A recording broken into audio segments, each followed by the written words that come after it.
The Queen of Wands within Joe Bandel's Oak Tarot of Love and Romance is an archetype of magnetic passion and grounded strength, presenting a vision of female sovereignty that is as polarizing as it is inviting.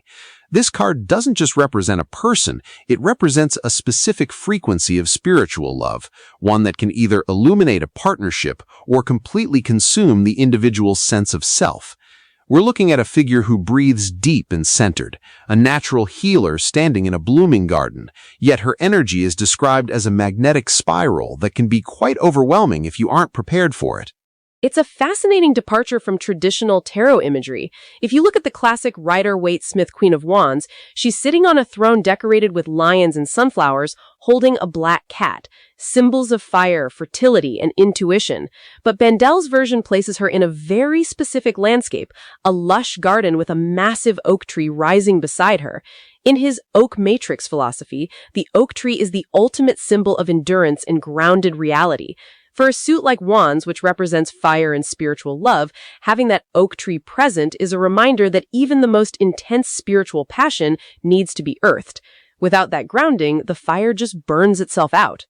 The visual details in this specific card are incredibly intentional. She wears crimson and emerald, colors of passion and life, and she's holding a single living wand that pulses with those magnetic spirals. But then you have these two smaller wands at her feet and one floating beside her, forming a protective triangle. Why the triangle? In many esoteric traditions, a triangle represents manifestation or the union of opposites. Does this imply she's protecting herself, or is she creating a sacred space for the relationship? It's likely both. The triangle suggests a boundary. You mentioned that her energy is polarizing, and that's a key part of the Queen of Wands. She is the actress of the tarot in some circles, because she has this massive, charismatic presence that draws people in like moths to a flame. But that protective triangle points to the need for sovereignty. She isn't just giving her fire away, she's contained within it. Bandel emphasizes that she is a natural healer who helps others gain clarity, but the risk for her, and for anyone embodying this energy, is becoming completely absorbed in the relationship. That floating wand is a sign of her spiritual autonomy. It's not in her hand, it's part of her field. That's a vital distinction because the card description explicitly mentions that you either love her energy or find it overwhelming. There's no middle ground. If she's a healer, how does that polarizing nature work? You'd think a healer would be universally accessible, but this queen seems to demand a certain level of intensity from anyone who enters her orbit. She heals by being a catalyst. Think of it like a forest fire. It's destructive, but it clears out the dead wood so new growth can happen. When she touches a flower in the garden, it blooms instantly. That's her effect on people. She accelerates their growth. But that intensity is exactly why she's polarizing. For some, being seen by that level of intense, inviting energy is intoxicating. For others, it's terrifying because it requires them to match her heat. If you're not ready to be that honest or that passionate, her presence feels like a threat to your equilibrium. Let's talk about the specific experiences Bandel outlines for men and women. For the male experience, he says there's a powerful attraction to her warmth, but a warning about her all-or-nothing intensity. It sounds like a double-edged sword. You want the light, but you might get scorched by the heat. Exactly. In the context of spiritual love, which is what the suit of wands represents in this deck, the male experience is often described as being drawn to the soulmate energy she radiates. She offers a vision of life that is vibrant and gold, but the all-or-nothing aspect means she doesn't do lukewarm. If a partner is looking for a casual, low-stakes connection, the Queen of Wands is going to feel like a hurricane. She expects a total presence because that's what she gives. It's that circuit of awareness Bandel talks about.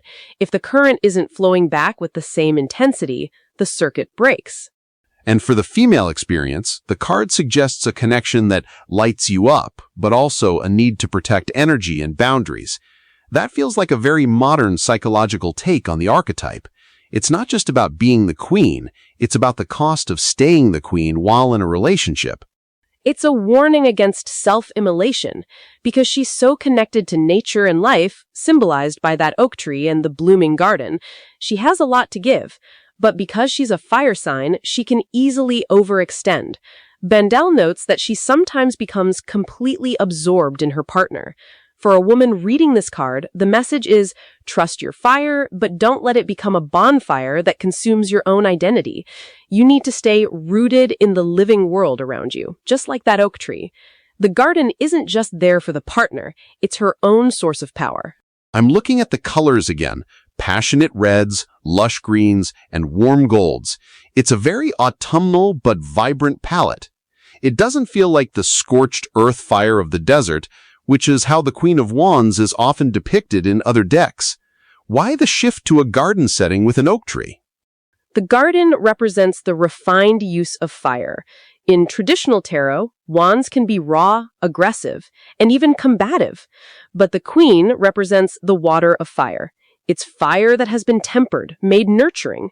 By placing her in a garden, Bandel is saying her passion is creative, not just reactive. She's not just burning, she's growing. The oak tree is the anchor. In Celtic mythology, the oak is the king of the forest, a symbol of ancient wisdom. By putting an oak tree next to a fire energy queen, Bandel is creating a loving embrace of opposites. You have the quick, flickering energy of the wands and the slow, deep time of the oak. It's the perfect marriage of spirit and matter. It seems like this card is a get-real moment for relationships. It's saying that the initial spark, those magnetic spirals, is beautiful, but if you don't have the grounded strength of the oak, you're going to end up in a psychological collision. Bandel often talks about how love can become a cage if the intensity isn't managed. Is the Queen of Wands at risk of becoming a jailer even if her intentions are healing? That is the shadow side of this card.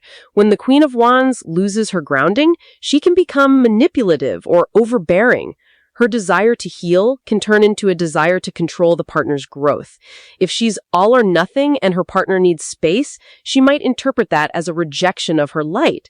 That's why the eyes are described as intense and inviting. There's a fine line between an invitation and a demand. Her smile is subtle and powerful. She knows her influence. If she isn't breathing deep and centered, that influence can become a burden for the people around her. So if someone pulls this card in a reading about a new romance, is it a green light or a yellow caution sign? It's a high-voltage green light. It means the potential for a soul-level connection is there, but you need to check your earthing. Are you losing yourself in the magnetic pull? Are you respecting the sovereignty of the other person? In Bandel's system, spiritual love, the suit of wands, is a catalyst for evolution. This card says, prepare for takeoff, but it also says, don't forget the landing gear. You have to be able to return to the oak tree when the sparks get too bright.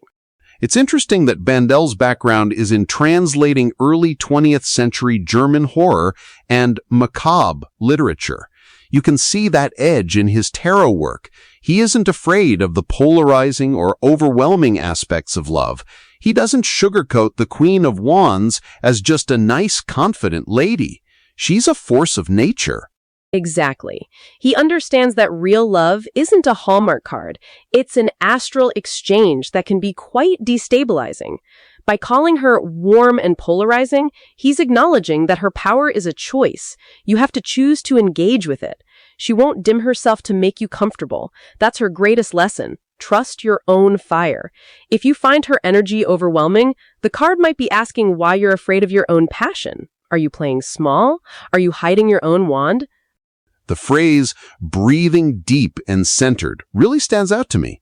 Amidst the pulsing spirals and the floating wands and the flowers blooming under her touch, she is the still point. It suggests that her power doesn't come from doing, but from being. She isn't chasing the partner, she's drawing them in. It's the mastery of creative energy through magnetic attraction rather than aggressive pursuit, as some scholars of the court cards put it. That's the essence of the queen. A king of wands might go out and conquer, but the queen of wands is the territory. She creates the environment where things happen. If you're in her garden, you're subject to her climate. And that climate is one of growth, heat, and intensity. It's a call for radical honesty. If you're going to be with someone like this, or if you're going to be this person, you have to be willing to handle the truth of who you are, without the glamorous filter of typical romance. It really brings us back to the idea of the oak matrix. The idea that duality, the fire of the wands and the earth of the oak, isn't a conflict, but a loving embrace of opposites. The Queen of Wands isn't just a fiery person. She's a person who has integrated her fire into the living world. She's found a way to be both a spark and a shelter. And that is a high bar for any relationship. It's moving from the firework phase to the hearth phase. Fireworks are exciting, but a hearth keeps you warm through the winter. This card asks if you're willing to let the initial chaotic sparks evolve into something as enduring as that oak tree standing in the background. It's a transition from a performance of love to a refuge of love. That feels like the ultimate takeaway here. The Queen of Wands isn't just about the thrill of attraction, she's about the responsibility of power in a relationship. Whether you're drawn to her light or radiating it yourself, the challenge is to stay rooted. Don't let the magnetic spirals spin you off your axis. Use that fire to make the garden bloom, but keep one eye on the oak tree. It's about trusting your own heat enough to let it be seen, but also respecting the boundaries that keep that heat from becoming destructive. She teaches us that true spiritual love isn't about losing yourself in another. It's about two people, both as deeply rooted as that oak, sharing a fire that never goes out. A powerful vision for anyone navigating the complexities of modern romance. If you found this exploration of the Queen of Wands and the Oak Matrix helpful, share this episode with someone who might need a little more fire or perhaps a little more grounding in their own life.